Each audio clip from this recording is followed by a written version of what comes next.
بسم الله الرحمن الرحیم. درنو لیدونکو په سلامونو او نیکو هیلو مو هرکلی کوم. بیا هم تاسو ته ښه راغلاست وایم د سولې خپرونې ته. امریکا له طالبانو غواړي چې له هرې ممکنې لارې څخه په ګټنې له افغان دولت سره اوربند ته دوام ورکړي.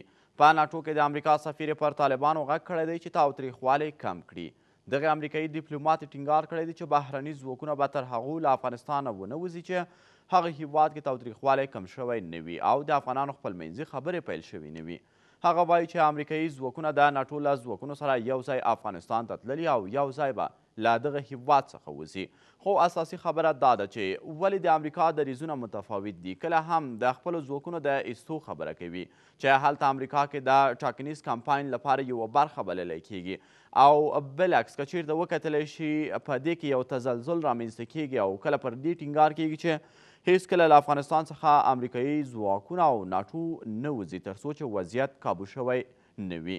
غواړم په دې اړوندو مسایلو خپلو درنو میلمنو سره بحث ته دوام ورکړم، خو تر بحث د مخه ورځو ریپورټ ګورو. تر ریپورټ وروسته ملتیا مو غواړم. په ناټو کې د امریکا سفیر وایي څو پورې چې افغانستان کې شرایط مساعد شوي نه وي بهرني ځواکونه به له هېواده ونه وځي.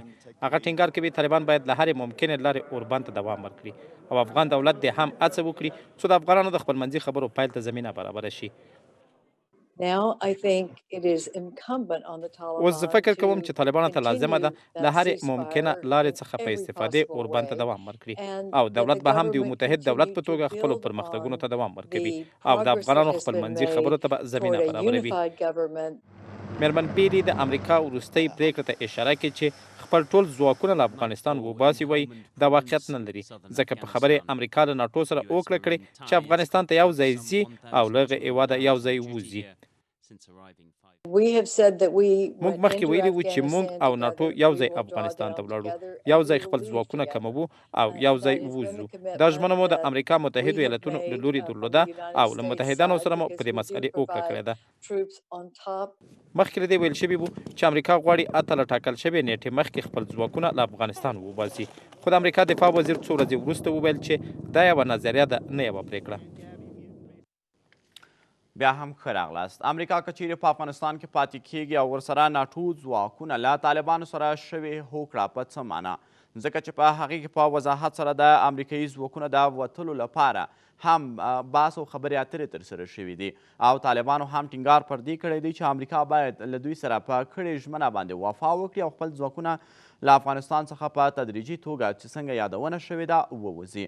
خو اوس مهال که چیرته دغه مسله مخې ته راځي د افغان سولې پروسه څومره ننګولی شي او یا دا چې نه دا به غوره ګام وي چې امریکا د په افغانستان کې پاتې شي تر هغو چې بین الافغاني مذاکرات شروع کیږي او دلته وضعیت یو څه ناڅه کابو کیږي.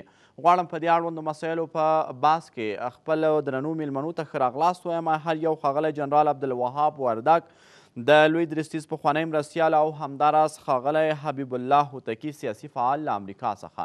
درنو میلمنو سلام او وخت مو په خیر، ستړي مه شئ. سلام. مننه. کور مو ودان چې زموږ بلنه مو ومنله. ښاغلی وردک پوښتنه له تاسې څخه پیل کړمه. د امریکا دې دریځ ته په کتو چې خپل ځواکونه به تر هغو چې بین الافغاني مذاکرات نه وي شروع شوي له افغانستان څخه نه وباسي، څه فکر کوئ چې دلته به د طالبانو غبرګون دې لپاره څه وي؟ ځکه چې په تړون کې چې طالبانو سره لاسلیک شوی د امریکایي ځواکونو وتل هم یوه مهمه مسله وه. بسم الله الرحمن الرحیم. سلام تاسو ته، سلام ډېر ګران ورور هوتکي صاحب ته او د تلویزیون لیدونکو ته وړاندې کوم. مننه. دا یو ډېر مناسب او په ځای سوال دی. ګورئ، مهمه دا ده چې امریکا د چی شي دپاره پس د بوند جلسې نه افغانستان ته راغلې وه، هدف یې څه شی و؟ مرام یې څه شی و؟ او پس د هغو ناټو هم ورسره ملګري شوه، د ناټو قوتونه چې امریکا یې سپورټوي او د امریکا څخه جفت راغله دې وطن ته. پس اوس چې وځي د چیز دپاره وځي هغه مرام و هدف چې دی درلودو افغانستان هېوادوالو ته یې وعده ورکړې وه، آیا په لاس یې راوړ که نه؟ توریزم القاعده په وخت کې یو طالب و په افغانستان کې، اوس خو 21 ګروپونه نور هم زیات شول. پس په دې اساس باندې دی چې معاهده په دوحه کې د طالبانو سره امضا کړه زه داسې فکر کوم د ما د دیدګانه دا یو تکتیکي عمل و خاص په خاطر د دې باندې چې د دې انتخابات را نږدې دي په دغه مني کې انتخابات کېږي د ترامپ د دوم دفعې لپاره پس دی یو تکتیکي عمل وکولو او که د افغانستان امریکا وځي مسئولانه به وځي او هغه اهداف چې دی تعیین کړی و هغه یې راوړ که نه دلته خو اوس موږ هغو ستراتیژي هدف ته قطعا نږدې شوي نه یو اوس موږ په تکتیکي مناورو کې روان یو که دا حکومت دی که طالب دی او که نور بعضې تروریستي القاعده او داعش ګروپونه په افغانستان کې دي پس په دې اساس باندې د افغانستان صلح یو مغرق پیچیده ستراتیژیک هدف دی چې هغو ته د رسېدو په خاطر باندې باید امریکایان هم کوشش وکوي هم د طالب سره و هم د دې حکومت سره چې دی ته زمینه مساعده کړي چې دی دواړه کینی او د سولې په خبرو باندې دی بحث وکوي او دغه حکومت او طالب یوې موافقې ته نسبتي ورسیږي تر اوسه خو هېڅ شی نه دي تر اوسه د بندیانو خوشي کول شوي دي تاوتریخوالی خوشبختانه په دغه په اختر کې پس د اختر نه لږ کم شوی دی بیا هم شته دی موږ په دو باندې هم قناعت کوو چې تاوتریخوالی کم شوی دی موږ د اولبند خواته نه یې مطلق تاوتریخوالی کم شوی نه دی طالبانو د امریکایانو سره اولبند کړی دی په هغو حملې نه کوي په هغو انفجارات نه کوي په هغو انتحاري عملونه نه کوي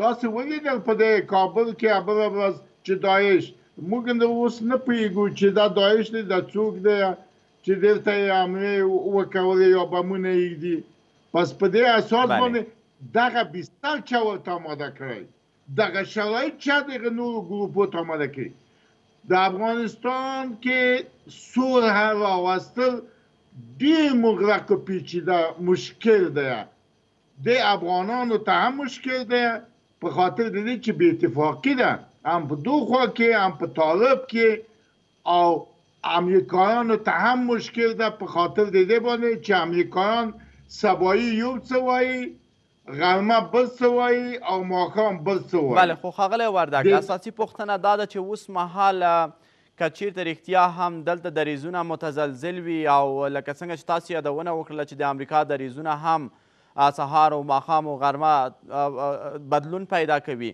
اوس مهال دغه ګام لپاره به د طالبانو غبرګون ستاسو په اند څه وي چې رښتیا هم که امریکا یا نړیوال په افغانستان کې پاتې کیږي نو دلته به د بین الافغاني مذاکراتو ته چې ورځ تر بلې نږدې کیدونکي یو اغیزې به یې پرې څه وي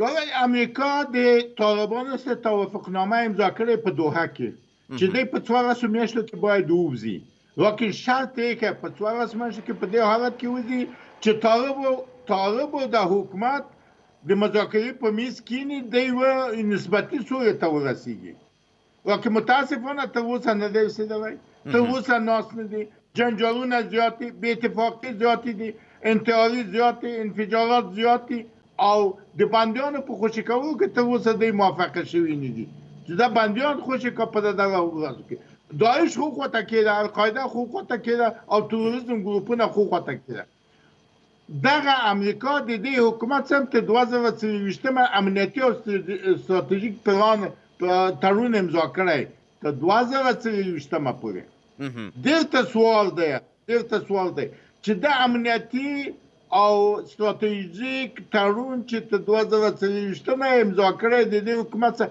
دا څنګه کیږي 290 څنګه کیږي او ته ویلي دي چې هر څوک په شا ځي دا نه مني باید 2 کاله ته مخ د خپل پیشنهاد ورکړه که دا حکومت نه مني باید حکومت ورکړه که امریکا زه نه پوهېږم چې دی ورکړی دی که نه چې دی اوس وځي 2023 امنیتي او دفاعي قوتونه باید دی حمایه کړه سپورټ یې کړه مننه کوم بیا هم تاسو سره ګرځم ښاغلی وردګ ښاغلی هوتکي اوس مهال که چېرته رښتیا هم د ښاغلي وردګ په وینا تر 2040 کاله پورې امنیتي او دفاعي تړون لاسلیک کیږي. ناټو په افغانستان کې د خپل حضور یادونه کوي او نن ورځ طالبانو سره که چیرته پر دې باندې تړون کې لاسلیک کوي چې موږ په لنډ وخت کې له افغانستان څخه وځو او بیا د دوی دغه متزلزله دریځونو ته په کتو سره انګېرنه څه کیدلی شي؟ امریکا د څه په لټه کې ده؟ آیا په افغانستان کې واقعي سولې لپاره موږ او تاسې د دوی ګامونه لیدلی شو یا دا چې نه؟ بسم الله الرحمن الرحیم. د لوی خدای په نامه تاسې ته او ګران ورور جنرال صاحب وردګ ته خپل د زړه کوم سلامونه وړاندې کوم او په دې هیله یم چې په ګران افغانستان کې هر څه ژر سراسري سوله رامنځته سي او دغه ورانوونکې جګړه پای ته ورسېږي. په همدې هیله باید دا زموږ هیله ده، زموږ ارزو ده او په دې هیله ژوند کوو. زه فکر کوم چې امریکا نور په افغانستان کې د جنګ توان له لاسه ورکړی دی. امریکا نن په خپل داخلي ډېر مشکلات لري. په امریکا کې نن اقتصادي وضع بیخي په صفر کې ضبط شوې ده. د اقتصادي مشکلاتو په څنګ کې په امریکا کې نوي راولاړ شوي امنیتي مسایل پیدا شوي دي. د امریکا په 250 ایالتونو کې اوس خونړۍ مظاهرې روانې دي، جنګونه روانې دي، خلک د پولیسو په دفترونو په عسکري ځایونو باندې حملې کوي. داسې یو بد حالت را روان دی. نو زه فکر کوم چې امریکا نور خپل خارجي سیاست په دنیا کې او خصوصا په افغانستان کې تغییر ورکړي. را بسو د امریکا څخه د افغانستان څخه د امریکا د قواو د رایستلو په هکله زه فکر کوم چې لکه څنګه چې مخکې مې وویله امریکا د افغانستان څخه راوځي. خو هغه شرطونه چې په دوحه کې د طالبانو او د امریکا د متحده ایالاتو ترمنځ ایښودل شوي دي، که دا ګام په ګام عملي سي فکر کوم چې افغانستان سولې ته رسېږي. طالبان به هم هغه مني او امریکا هم. امریکا منلې ده چې د 14 میاشتو په موده کې به خپل قوتونه د افغانستان څخه وځي باسي. امریکا منلې وه چې د طالب 15,000 عسکر بندیان به د بندیخانو څخه خلاصوي. طالبانو منلې وه چې د دغو شیانو په مقابل کې به دوی حاضرېږي چې د بین افغاني مجلس ته کښېني. خو مشکلات په بندیانو کې را پیدا شوله. دا هغه علت هم دغه و چې دغه د سولې د خبرو د جریان څخه د افغان حکومت لرې ساتل شوی و. د افغانستان د حکومت څخه مشوره یې نه وه اخیستل شوې وې. په شروع کې ځینې اشتباهات وشوله. امریکا داسې فکر کوه چې موږ چې هر څه وغواړو هر څه وکړو هغه کولی شو، ولې متاسفانه یا خوشبختانه هغسې ونه شوله. بیا هم زه وسولې ته خوشبینه یم او امریکا خپله وعدې په ځای کوي ځکه دوی مجبوره دي. زه چې په امریکا کې ژوند کوم ماته د امریکا ژوند د نږدې معلومیږي. په امریکا کې یو لوی غټ بحران روان دی. په افغانستان کې په امریکا کې بیخي ژوند کښته راغلی دی. خلک د کورونو نه راوځي، اقتصادي ځایونه ټوله تړل شوي دي او دغه نوي د 3 ورځو راهیسې دغه امنیتي مسایل په ټول امریکا کې مظاهرې دي، خلک راولاړ شوي دي. د حکومت مقابل کې حتی ډېرو امنیتي ځایونو ته ورونه اچولي دي چې دا د امریکا دپاره ډېر غټ بحران دی. امریکا حتی اوس خپله دونه قواوې نه لري چې دغه په داخل کې دوی د دغه خلکو په مقابل کې وجنګېږي. بله خو ښاغلی هوتکي په بخښنې سره اوس مهال که چیرته د امریکا د ژمنو د پوره کېدو مسله یادونه کوي چې امریکا خپله وعده یا ژمنه پوره کوي، آیا له طالبانو سره یا افغان حکومت سره؟ ځکه چې اوس مهال دلته که ناټو په افغانستان کې تر 2040 کال افغان حکومت ته ډاډ ورکړی دی، اوس مهال څرګندونې دا دي چې ناټو او امریکا یو ځای افغانستان ته راغلي او یو ځای به وځي، یا دا چې په دې وروستیو کې امریکا له طالبانو سره تړون لاسلیک کړی دی، دې ته به ژمن پاتې کیږي؟ تاسو وګورئ دغه په افغانستان کې د اوسنی سیاسي تشکل دا خپله د امریکا د فشارونو له امله وشو. دا چې نن عبدالله دا ومنله چې دی د هغه ملي وحدت حکومت څخه سر په لاس او د سولو خبرو ته کښېني، دا د امریکا فشارونه وه. دا چې امریکا $7 میلیونه د افغانستان د سولې لپاره د سولې د شورا په اختیار کې ورکوي، دا د امریکا ابتکارونه دي. نو زه فکر کوم چې امریکا هم د خپل ځان په خاطر د دې لپاره چې دوی د افغانستان څخه ځان را خلاص کړي. د افغانستان څخه د امریکا لپاره لوی جنجال دی. داسې یو جنجال چې پای هېڅ نه دی معلوم، داسې یو جنجال دی چې ګټه یې د امریکا لپاره هېڅ نور متصور نه ده. دا چې په ځینې کسان په انفرادي توګه دوی اظهار نظر کوي، نظرونه ورکوي، دا نظرونه دومره تاسې جدي مه نیسئ. په امریکا کې تصمیم د امریکا جمهور رئیس نیسي. د امریکا جمهور رئیس 4 ورځې مخکې وویل چې زه خپلې قواوې ډېر ژر د افغانستان څخه راباسم او دا سړی ډېر جدي سړی دی. دا سړی دا کار کوي ځکه دته د امریکا ګټې د امریکا اقتصاد ډېر مهم دی او نن ورځ د امریکا اقتصاد مخکې وویله چې په ډېر بد حالت کې قرار لري.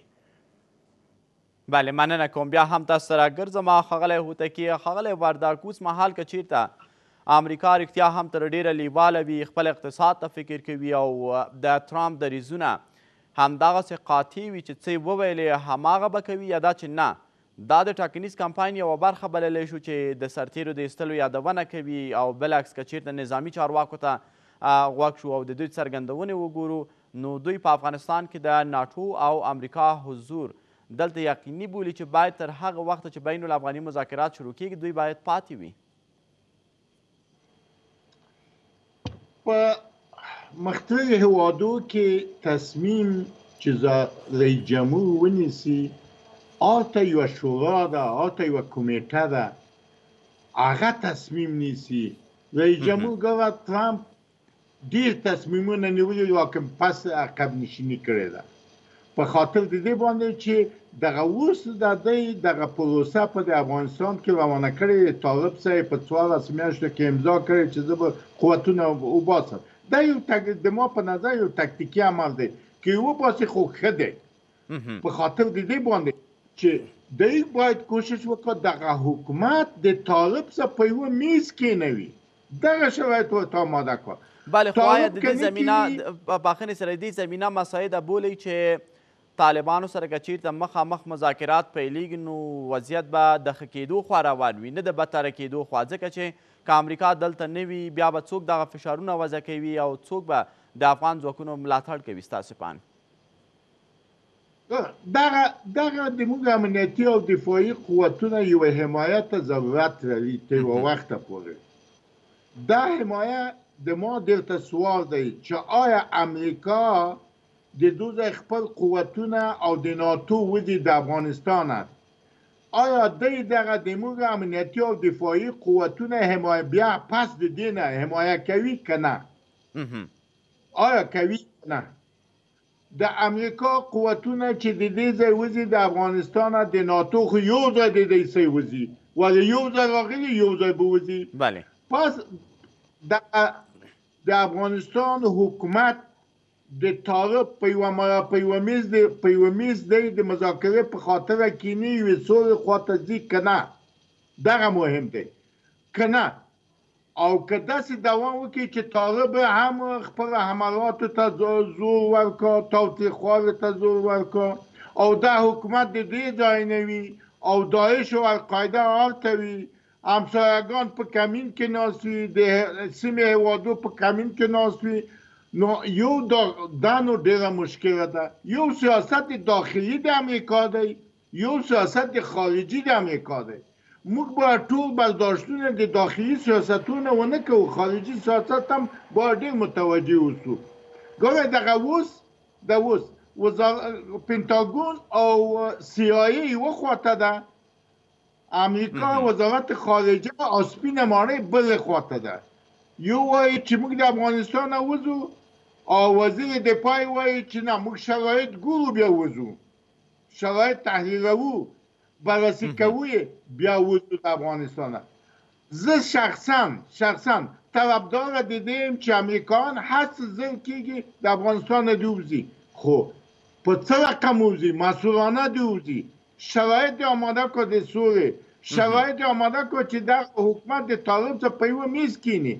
دغه د 2 میاشتې کې چې تنها د طالبانو د بندیانو په خوشي کولو د څه نه جوړي ګوره طالب مستقل هم نه دی ګوره دلته پاکستان دی ایران دی پاکستان امتیاز غواړي ایران دښمن دی د امریکا دی چین دی چین اقتصادي دښمن دی د امریکا دلته روسیه ده چې هغه خپله منافع غواړي. که امریکا غیر مسئولانه د افغانستان اوزي زه د اوس وایم مسئولانه زه وایم چې د امریکا سرنوشت به د پخواني اتحاد شوروي وي. دغه دی مننه کوم. بیا هم راګرځم تاسو ته ښاغلی وردګ. ښاغلی هوتکي څه فکر کوئ هغه څه ته چې ښاغلي وردګ اشاره درلودله چې په مسئولانه توګه د افغانستان څخه ووځي آیا د امریکا په سیاستونو کې موږ او تاسې داسې یو څه لیدلی شو چې دوی رښتیا په افغانستان کې وضعیت کابو کړي وروسته تر هغې د ووځي یا دا چې نه لکه څنګه چې تاسې وویلې چې ټرامپ په خپلو خبرو کې قاطع دی او قاطع دریځ نیسي، نو دوی که هر وخت وغواړي ممکن دغه سرتیري وباسي او یا یې هم پاتې کړي. حکومت ته متوجه ده. امریکا خو نشي کولی طالب در لاس ونیسي او حکومت در لاس ونیسي، لکه کوچنیان دي سره کښېنوي او یو پر بل پر مخ سره مچ کړي. دا خپله زموږ داخلي موضوع ده. موږ افغانان هم باید دې ټکي ته متوجه سو چې موږ څنګه کولی شو په خپل منځونو کې سره کښېنو. موږ جرګې درلودلې، موږ مرکې درلودلې، موږ ډېر لوی لوی فیصلې په جرګو په مرکو سره کړي دي. دا امریکانو زه فکر نه کوم امریکا 18 کاله په افغانستان کې دوی هېڅ راسره ونه درلودلې. که داسې وي خو نو ځینې سناتوران بیا وایي موږ هغه څه چې په امریکا کې درلودله هغه مو لاسته راوړله، القاعدې ته ماته ورکړله، نور د افغانستان څخه پر امریکا باندې حمله نه کېږي.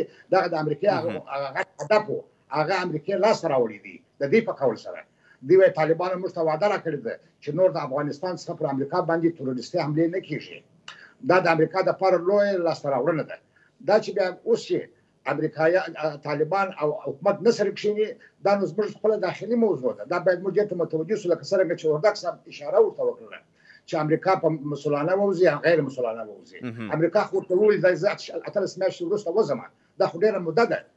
په دې موده کې باید دې هر څه ژر که طالب دی که حکومت دی د افغانستان او ملي منافعو او ملي ګټو ته متوجه سي. دوی خپلو شخصي ګټو او خپلو تنظیمي ګټو او خپلو ګروپي ګټو ته ترجیح ورنه کړي. زه وینم چې د افغانستان په حکومت کې ډېر کسان شته چې دوی د سولې پروسه سپوټاژوي، دوی خپلې ګټې په جنګ کې وویني. دغه کسان باید دغه شان څه فکر وکړي چې دغه جنګ ادامه د افغان ملت په تاوان سره ده. په دې زه ښه پوهېږم که چیرې امریکا د وردګ صاحب په حساب په خبره سره که غیر مسؤلانه، زه نه پوهېږم چې غیر مسؤلانه مقصد څه شي وي.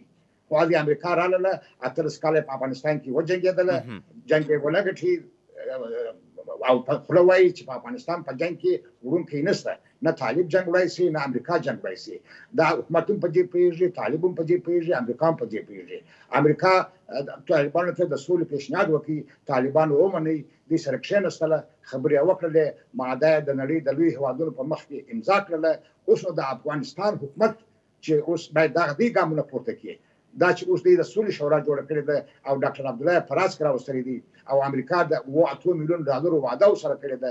دغه اوس د ډاکټر عبدالله وظیفه ده، دغه د ټیم وظیفه ده چې دې سولې ته وفاداره سي، دوی د طالبانو سره کښېني.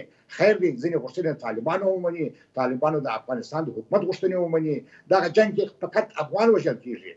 طالب چې ګورم هغه هم افغان دی، حکومت هم افغان دی، ځوانان دغه خلک وژل کېږي. زه فکر کوم چې لویه موضوع نن د افغانستان حکومت ته متوجه ده، نه و امریکا ته. بله، اوس مهال په بخښنې سره ښاغلی هوتکي، اساسي خنډ د دغې پروسې په وړاندې موږ تاسې څوک بللی شو؟ د سیمې هېوادونه خپله په کور دننه موږ تاسې یو ملي اجماع نه لرو دې خبرو لپاره، یا دا چې نه د نړۍ په کچه دریځونه بېلابېل دي د افغانستان د سولې په تړاو باندې؟ که چیرې موږ په افغانستان کې موږ یو واحد متحد ملت واوسېږو او طالبان هم دا قبوله کړي، خارجي هېوادونه یعنې څه شي؟ په دې کې شک نشته چې موږ په خپله حکومت کې ځینې خارجي هېوادونو جاسوسان لرو، په حکومت کې لرو، په پارلمان کې لرو، په دې کې شک نشته. ولې هغه دومره نه دي چې دوی د افغانستان پر عمومي وضع باندې تاثیر ولري. بیا زما خبره د افغان ملت ته متوجه ده، د افغانستان خلک باید راویښ شي، زه او ته باید راویښ شو، دغه عام خلک باید راویښ شي چې زموږ په سرنوشت باندې څوک بازۍ کوي. ولې موږ سولې ته نه پرېږدي؟ سوله یو ملي پروسه ده، سوله د افغانانو غوښتنه ده، سوله زموږ دپاره د ډوډۍ د اوبو راته مهمه ده. زما اواز زما غږ د افغان ملت ته هم دی او د افغانستان خلکو او د افغان ملت ته راکښېنئ، راویښ شئ، تاسې خپل حق وغواړئ. سوله ستاسې حق ده، سوله ستاسې غوښتنه ده. په امریکا پسې مه ګرځئ چې امریکا دې موږ ته سوله راولي، په طالب پسې مه ګرځئ، په حکومت پسې مه ګرځئ. حکومت خو په حکومت کې ما وویل ځینې کړیانې دي چې هغه خپلې منافع خپلې تاسې وګورئ دا د سولې هیات چې حکومت ټاکلي دي دا د دې سویه تاسې وګورئ. د سولې هیات چې دوی ټاکي هغه باید د سولې په مفهوم پوه سي، په سیاسي مسایلو کې وارد وي، په حقوقي مسایلو کې وارد سي. او دوی کوچني الوپانو ټاکلي دي چې هغه فقط په تنظیمي لحاظ په ګروپي لحاظ ضروري ځواک په حکومت کې وینم. حکومت سولې ته وفادار نه دی. دا د حکومت ذوب زه بولم که حکومت وغواړي چې سوله راولي باید د سولې لپاره ډېر قوي خلک وټاکي. تاسو وګورئ دا تقریبا 20 ورځې کېږي چې د عبدالله او د اشرف غني ترمنځ تړون امضا شوی دی د روس پر یو ګام نه دی پورته شوی یو قدم دلته د امریکا څه ګناه ده امریکا نور څه وکړي امریکا خو ډالرونه رالیږي پیسې رالیږي دا زموږ د افغان د حکومت وظیفه ده چې طالبانو ته دوی بلنه ورکړي طالبانو ته سره دوی کښېني نور جنګ ختم کړي مننه کوم ښاغلی وردګ او ښاغلی هوتکي لنډه دمه لرو درنو لیدونکو درانه میلمانه را سره په بحث کې دي بیرته راګرځو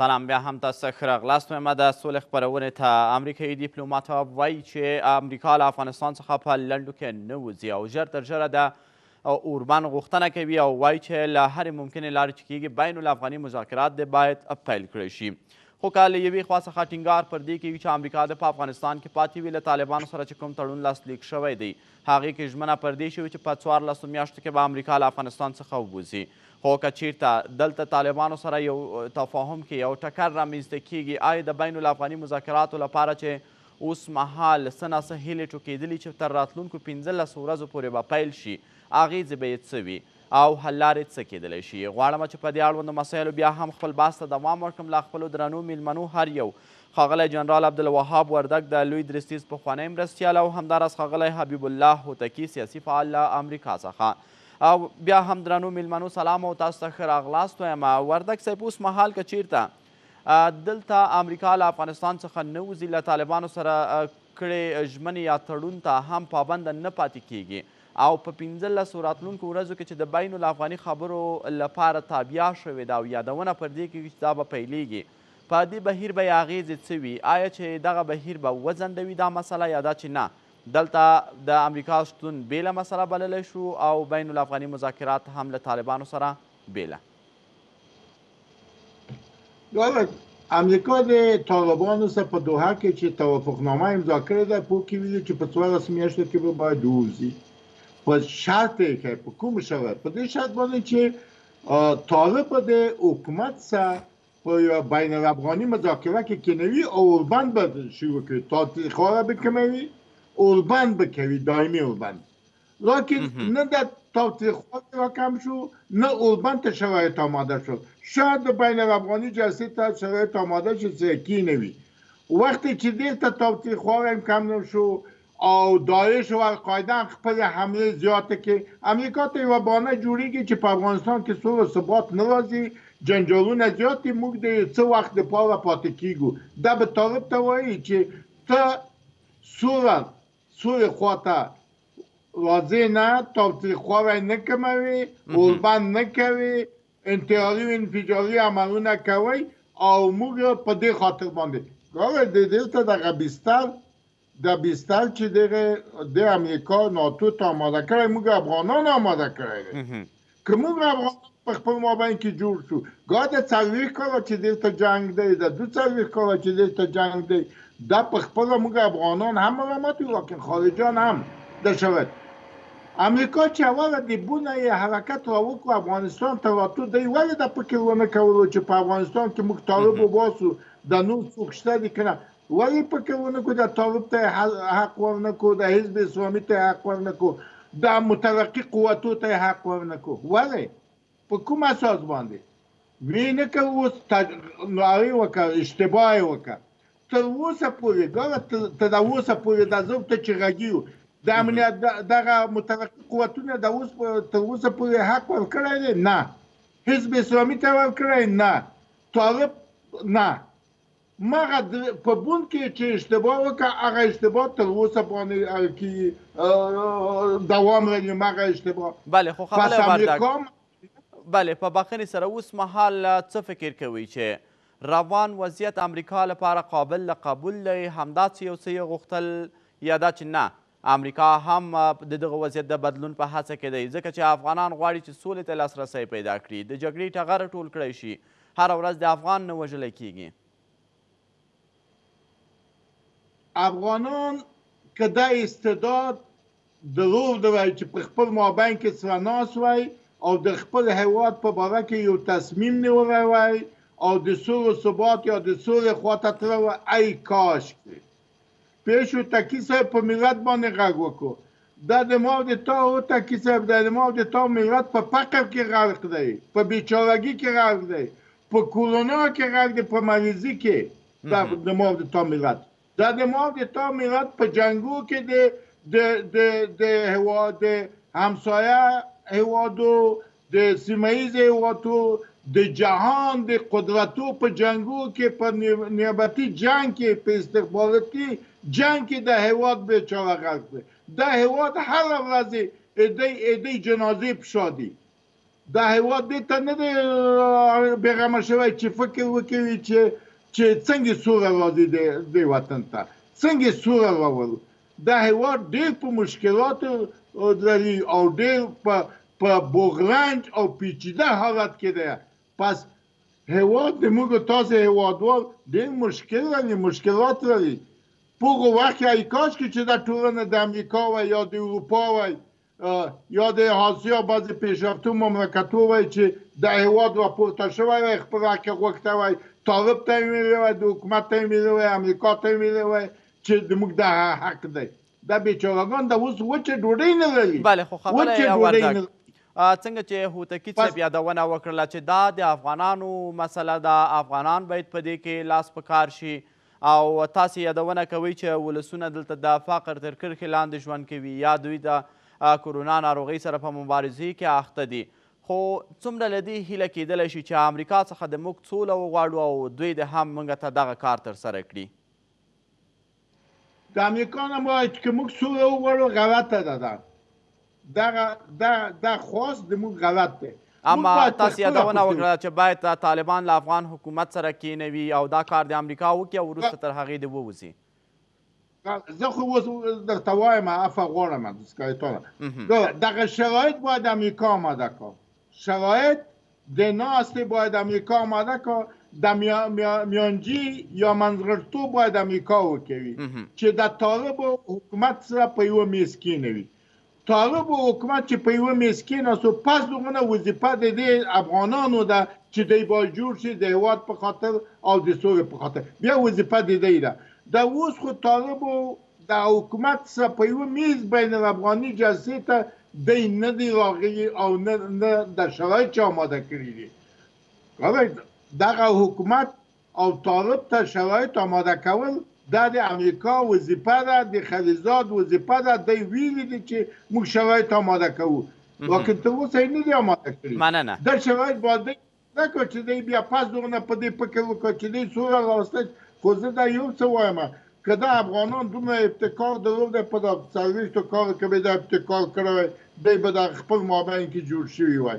دا افغانان په خپل مابین کې دې جوړېدل ډېر مشکل کار دی او اسانه کار هم نه. وردګ صاحب بیا هم تاسو سره ګرځم. ښاغلی هوتکي، اوس مهال که چیرته د افغانستان جګړې ته وګورو، دلته د سولې په محور باندې بېلابېلې خواوې راڅرخي، که امریکا ده، که طالب ده او که افغان حکومت ده. امریکا په یو نه یو ډول د افغانستان په جګړې کې ښکېله ده، د افغان ځواکونو ملاتړې ده، یعنې د جګړې یوه برخه بللی کیږي. آیا دوی کیدلی شي چې د یو منځګړي په توګه باندې دلته راشي، طالبان د افغان حکومت سره کینوي یا د په افغان حکومت باندې یو لړ فشارونه وضع کړي، طالبانو سره د دوی خبرې اترې ترسره کړي، یا دا چې نه منځګړی باید یو داسې څوک وي چې د افغانستان په جګړې کې ښکیل نه وي، د طالبانو سره طرف نه وي؟ څه فکر کوئ؟ اصلا خو منځګړی باید ستاسې د خبرې په تایید په جګړه کې ښکیل نه وي، یو سالس بالخیر داسې کسان دا کار وکړي. ولې امریکا خو هغه دومره وکړله چې طالبان یې راضي کړل چې د امریکا د افغان حکومت سره کښېني. دغه تړون چې امضا شو دا خپله د سولې لپاره یو قدم و. دا بنجان چې اوس روان دي ایله کېږي، دغه د سولې لپاره قدمونه دي چې پورته کېږي. دغه 2000 بنجان چې د کابل د افغانستان حکومت د طالبانو ایله کړله، دا یو لوی غټ اقدام دی. دا یو ډېر ښه کار یې وکړي. دا چې طالبانو د افغان د حکومت عسکر ایله کړله، دا یو ډېر ښه کار وکړي. دا خپله یو د باور د فضا منځته راوړل دي. په سوله کې لومړنی شی د دوو طرفو د خوا څخه د باور د فضا راتګ دی. نن د طالبانو او د افغانستان د حکومت ترمنځ تقریبا یو 0% د باور فضا راغلی ده. همدا ډول په افغانستان کې یو ملي اجماع راغلی ده. دغه چې د عبدالله او د اشرف غني ترمنځ یو جوړجاړی راغله، دا خپله یو داخلي اجماع ده. زه فکر کوم چې ورځ په ورځ سره د افغانستان د سولې لپاره قدمونه پورته کیږي او دا د افغانستان سولې ته نږدې کیږي. همدا ډول تاسو څو ورځې مخکې ولیدل چې د روسیې، چین، هند او پاکستان یو ګډه اجماع رامنځته شوله او دوی د افغانستان دپاره د سولې دپاره جدي ګامونه پورته کړل. دا په خپله یو نړیواله اجماع ده. زما په نظر سره چې د سولې دپاره هم داخلي اجماع وجود لري او هم بهرنۍ اجماع لري وجود لري. هم طالبانو ګامونه پورته کړل او هم د افغانستان حکومت په نسبي توګه سره ګامونه پورته کړي دي. تر اوسه پورې هغه د سولې خبرې خو لا نه دي شروع شوي. سوله یو لویه اوږده پروسه ده. په تړون کې راغلي دي چې د اوسه پورې موږ په تړون کې راغلي دي چې په لومړي قدم کې باید طالبان امریکا د افغانستان حکومت د طالبانو عسکري لکه بنجاني لکه او په مقابل کې طالبان د افغانستان د حکومت کوي. وروسته بیا بیا د افغانستان دغه عسکر چې ایله سوله بیا طالبان حاضرېږي چې د سولو خبرې ته د افغان حکومت سره کښیني. تر اوسه پورې د بنجانو پروسه نه ده پوره شوې. که چیرې د بنجانو پروسه پوره شي او بیا د سولې خبرې شروع نه شي هلته بیا موږ دا ادعا کولی شو. تر اوسه پورې موږ د سولې د کښېنستلو خبرو ته وخت لرو. بله خو ښاغلی هوتکي اوس مهال که چېرته له یوې خوا څخه د بندیانو د آزادېدلو لړۍ شروع شوې ده او د ولسمشر د فرمان مطابق نن ممکن د 2000 طالب بندیانو د خوشي کېدلو شمیر هم پوره شي. له بلې خوا څخه طالبانو د جګړې په ډګرونو کې خپلو بریدونو ته زور ورکړی دی. افغان ځواکونو باندې بریدونه ترسره کوي. خو ولس او نړیواله ټولنه د دې غوښتونکې ده چې باید له هرې ممکنې لارې چې وي په لومړي سر کې اوربند وشي، بیا د په نورو مسایلو خبرې کیږي. خو طالبانو دغه مسئله هم بین الافغاني مذاکراتو ته پرېښې ده چې په اوربند به هلته خبرې کیږي او بالاخره دوی به یوې پایلې ته رسیږي. څه فکر کوي وضعیت څه ایجاب کوي چې باید په دغه وخت کې څه وشي؟ زه خپله د اوربند طرفداره یم. باید وسي. ولې اوربند هغه وخت کېږي چې دوی خواوې سره کښېني. اوربند د اوس پورې د طالبانو او د افغانستان د حکومت ترمنځ هېڅ د سولې یوه کلمه خبره نه ده شوې. طالبان ځان پر حق بولي. طالبان ځان ته وایي چې دا خو تاسو پوهېږئ چې په جنګ کې او د سولې خبرې شروع کېدل هره خوا غواړي ځان قوي ښکاره کړي او د خبرو په راتلونکو خبرو کې ځان امتیازات لاسته راوړي. دا د افغانستان د حکومت وظیفه ده چې ډېر ژر د خبرو زمینه مساعده کړي. په ډېرو شیانو پسې ونه ګرځي تر څو چې د طالبان دپاره دا بهانه پیدا نه شي. طالبان جګړې ته ادامه ورنه کړي. طالبان خو وایي تاسو خو موږ سره د سولې موافقه نه ده امضا کړې. موږ خو د امریکا سره د سولې موافقه امضا کړې ده. موږ د امریکا سره جنګ نه کوو. او دا په سیاسي لحاظ د طالبانو خبره د یوې اندازې پورې صحیح خبره ده. در هغه وخته پورې چې د افغان حکومت او طالبان ترمنځ یو تړون امضا نه شي او په تړون کې دا فیصله ونه شي چې باید دواړې خواوې پر بل باندې بریدونه باید ونه کړي لکه امریکا او طالبان چې کړي دي. باید د اوربند موضوع ده. د اوربند موضوع تر اوسه پورې هېڅ د طالب او د افغان حکومت په منځ کې نه ده مطرح شوې. تنها امریکا د طالبانو څخه غوښتي دي چې دغه لږ کم کړي، د تشدد لږ کم کړي، نه اوربند.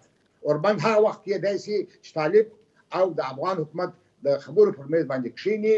طالبان خپل شرایط وړاندې کړي، د افغانستان حکومت خپل شرایط وړاندې کړي. د اوربند وروسته زه فکر کوم طالبان به ډېر زیات پر امارت باندې خبرې وکړي، د افغانستان په راتلونکي اساسي قانون باندې خبرې وکړي او د افغان حکومت هغه چې دوی وایي په جمهوریت باندې خبرې وکړي. زما هیله د افغان حکومت څخه داسې ده چې دوی باید د سولې خبرې لپاره نوی هیئت وټاکي. داسې هیئت چې هغه د طالبانو سره د خبرو توان ولري. د طالبانو هیئت تاسې ګوري چې هغه ډېر قوي هیئت دی، قوي خلک دي او نن په جهان ځان وپېژانده، په امریکا ځان وپېژانده، په روسیې ځان وپېژانده، موقف یې ځان پیدا کړي. ولې په مقابل کې داسې کوچني هلکان د افغانستان د حکومت د خوا څخه لکه د رشید دوستم زوی یا د عطا محمد نور زوی دا د سولې په مفهوم څه پوهېږي، دا د افغانستان په سیاسي وضع څه پوهېږي، دوی د افغانستان حتی د طالب په ژبه نه پوهېږي. دوی به د طالب دپاره داسې خلک ولیدي چې د طالب په ژبه باندې پوه شي. دا ډېر مهم شان دی. د افغانستان حکومت به دې شان توجه نه کوي. زما هیله دا ده چې دغه ډاکټر عبدالله چې اوس د سولې د شورا د رئیس په توګه تعیین شوی دی و دغه نقطو ته توجه وکړي. دغسې کسان، دغسې مشران، دغسې خلک چې طالبان د هغو احترام وکړي، طالبان هغو ته په درنه سترګه وګوري او هغه هم د دین عالمان وي، هم د سیاست عالمان وي، داسې خلک د سولې لپاره معرفي کړي. هلته بیا موږ کولی شو طالبانو باندې د اوربند مسله، د جګړې د ختمولو مسله پر دې باندې عملي کو او دغه کوشنانو په واسطه سره زه فکر نه کوم چې دغه مننه کوم هوتکي صاحب بیا هم راګرځم ښاغلی ورداګ اوس مهال که چیرته د اعتماد فضا دلته رامنځته کېدل غواړو او دواړې خواوې په یو بل باور کولی وشي د بندیانو خوشي کول یوه ښه مسله ده چې دلته رامخته شوې ده خو بې باوري په دې برخه کې لا هم موجوده ده چې ممکن خوشي شوي طالب زندانیان بیرته د جګړې ډګرونو ته ستانه شي په دې برخه کې باید حکومت څه ډول میکانیزم تر لاس لاندې ولري چې دغه کسان د جګړې ډګر ته نه بلکې د سولې خبرو کې مرسته او همکاري وکړي. هوتکي صاحب ډېرې ښې مسلې ته اشاره وکوله. د طالبانو او د حکومت ترمنځ اعتماد کم راغلی دی په خاطر د دې باندې چې دغه بندیان د دواړو خواوو نه خوشي کېږي دغه اعتماد هنوز هم زیاتوي. یو بل ډېر ښه کار شوی چې د طالبانو یو 15 کسیز هیات کابل ته راغلی او د دوی په مابین نږدېوالی راغلی او سره ناستې بحث کوي په تخنیکي مسایلو د خوشي کولو د بندیانو او دغه د بندیانو خوشي کولو ته باید څه سرعت ورکړل شي هم د حکومت لخوا نه او هم د طالبانو لخوا نه. دا ډېر ښه کار دی. خو د ما پیشنهاد دی چې طالبان هم د تاوتریخوالی کم کړي په خاطر د دې باندې چې دلته د موږ افغانان کو خواته هم د بینځي افغان دی که دو خواته هم افغان دی دواړه افغان دی دلته خارجان نشته دي. اجماع پیش هوتکي صاحب اشاره وکړه زه طرفدار یم د هوتکي صاحب د خبرو چې دلته باید دغه ملي اجماع چې مابین ته راځي داسې اشخاص او افراد وي چې هغه پوه و هوښیار او د افغانستان په شرایطو باندې وپوهیږي او د منطقې او د همسایګانو او د جهان چې دی پوه دي او استدلال او منطق قوي دی وکولی شي په غمیز باندې دی استدلال وکوي منطقي او دلایل وړاندې کړه او بیرته یې راوړي.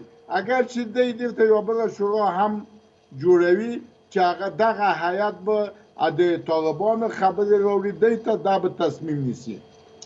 راغلو په دې باندې چې پخوانی رئیس صاحب د اجرایت ډاکټر صاحب عبدالله اوس د مصالحې مشر تعیین شوی دی د دې شورا د ته هم موږ پیشنهادونه کړي د دوی هم زه غږ کوم چې په دې کې داسې اشخاص او افراد راوړئ چې هغه پوه و هوښیار با تجربه متعصب نه وي.